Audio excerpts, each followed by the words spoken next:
Hello, hello, hello. Welcome to another episode of the GSMC Wrestling Laureate Podcast. I'm your host, Eric, and just get ready for another action-packed podcast.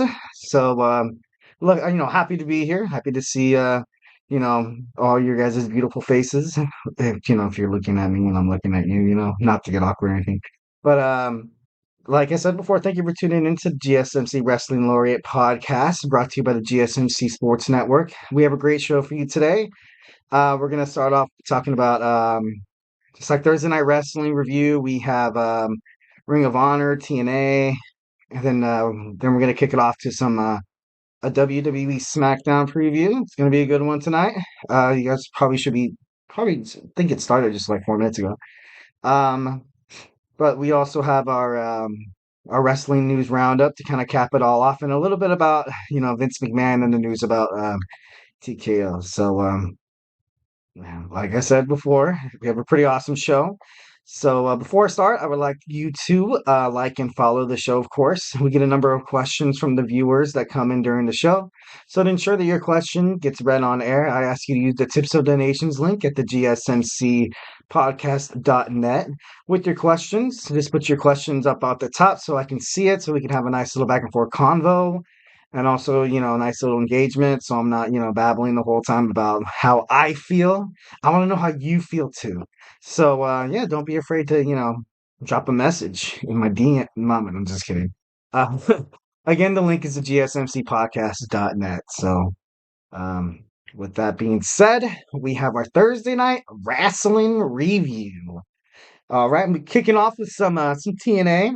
Like I said before in the last podcast, this concept of an 8-4-1 match is actually kind of cool, and I wish that other wrestling promotions would kind of adapt to it.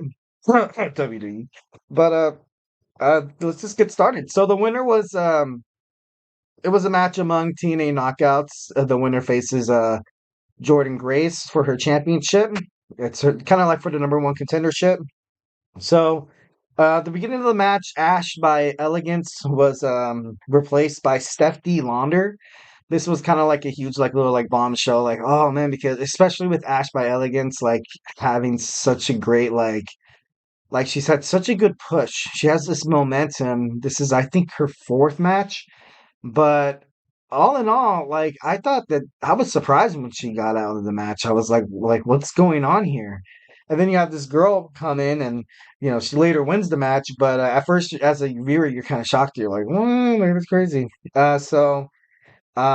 Rosemary, Danny Luna, Zaya Brookside, and Steph D. Launder advanced. So now you have a fatal four-way match between the superstars.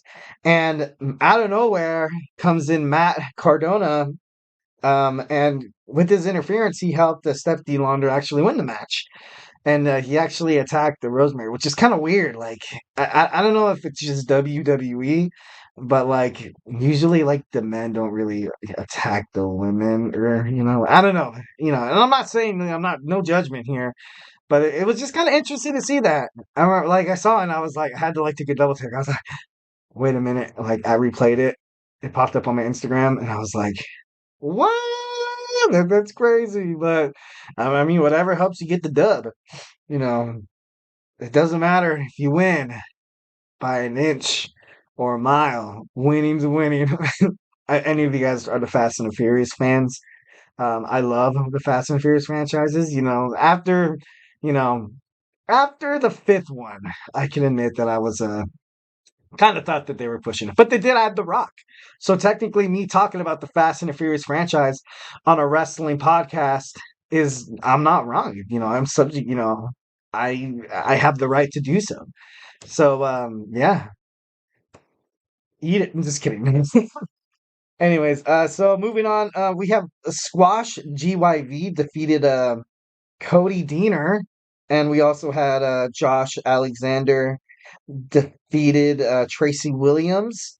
Eddie Edwards defeated Mike Bailey, and Eddie Edwards, of course, is one half of the TNA World Tag Team Champs. And when he defeated Mike Bailey, I saw this. I just like Speedball Mountain was doing, I don't know, they kind of had this momentum riding, and losing this match isn't good. Like, you have one more Ring of Honor before Supercard. So, honestly, I just, well, no, I think the next Ring of Honor is Supercard. But I don't know, this is something that you did not need before Chance at the championship. You didn't need to, basically end the match, end the race with your face in this guy's butt. You know what I mean? But unfortunately, they're going to have more of an uphill climb here. Hopefully, Speed Mountain has what it takes to climb up this mountain. Um, so, Laredo Kid challenged Crazy Steve for his digital media championship. So that should be interesting. Crazy Steve has, of course, he obtained the championship. It was kind of, by an assist to AJ Francis, but his match, like I said before, like he beat PCO, like that was pretty big, and now you have him actually defending his title regularly on a low weekly basis, and now you kind of have one at Supercard. For me, in my opinion, I think he keeps the strap. Honestly, I think they can kind of build like this prestige around the title around him, because they kind of already had it with Hendry, but I don't know. Different personalities, different approaches. It's always good for wrestling. It's all gravy, baby. All right, that was the main event. Well, no, the main event actually was Steve Macklin defeating Chris Sabin. And whenever I'm seeing the name Chris Sabin, it's crazy because I remember him being on top of the X division. I remember once when they had that match, where they would have to like climb across the rope to the middle of the ring to like get the belt. And I remember, Jay Lethal and Christopher Daniels and even AJ Styles. Like, this is way back, man. This is way back, people. Um, Anyways, TNA was pretty good. Ring of Honor, we had Athena defeating Nikita. Nikita. The match started with Athena essentially kind of beating the heck out of her. Like kind of doing that like that heel. She plays a pretty good heel. She plays a good baby face. She's an amazing wrestler. She's an amazing talent. And honestly, with Sheeta breathing down her neck, it's going to be hard for her to keep that Ring of Honor Women's Championship. So at first, I was super, super confident that she would. But with all the weeks, and all the momentum that Sheeta has built, I wouldn't be surprised if the title changed hands here. Honestly, maybe it'd be a nice little switch up for Ring of Honor. Usually, like when wrestling wants to kind of spark new audiences. Like, let's just face it, like if you just had the same people winning and winning and winning and winning over and over again, that's not going to be really appealing to the customers. Uh, you know, foreshadowing the basically the wrestling universe. So you got to surprise us. You got to keep us hooked. Like this is day one stuff ish, guys. Expect, speaking to the creative team, but y'all don't need my opinion. Well, maybe you do. That's the reason why you're watching. Well, no, you don't need my opinion. I like use the tips and donations. Like, I want to hear you guys' opinions too. This isn't just a one side battle. Remember that.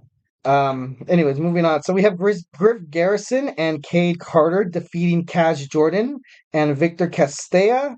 Um, Dalton Castle defeated Nick Camarado, and Castle was event.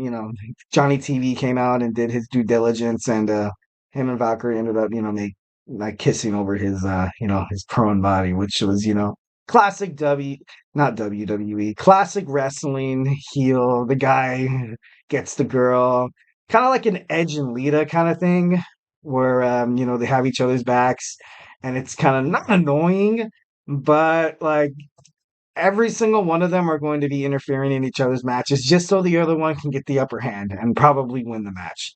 So expect a lot of that happening in the future with Johnny TV's content, contests.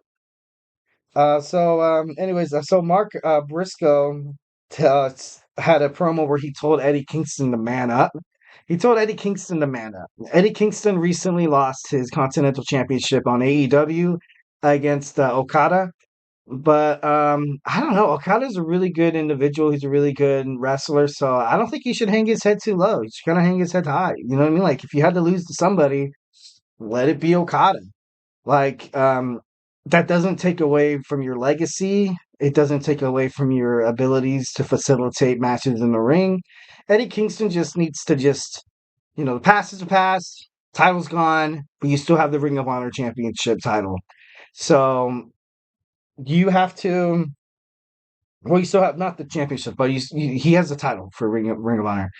And it's to the point where the great champions say this over and over again. You celebrate a victory. Your losses, although they come hard, they're not. You don't lose, and you don't dwell in that loss, and you don't feel sorry for yourself. You have to pick yourself back up, and you have to learn from your losses, guys. That's life basic 101 right there. So I think Eddie Kingston would. I think he's gonna pick up the win here. I really do. Also, so Kyrie Hogan defeated Diamante. Also, Evil Uno defeated JD Drake. Evil Uno, that's an interesting name. Like, I don't know why I automatically thought of the Uno card game you're playing. And, you obviously have the red, blue, yellow, and green, and then you have the color wheel card.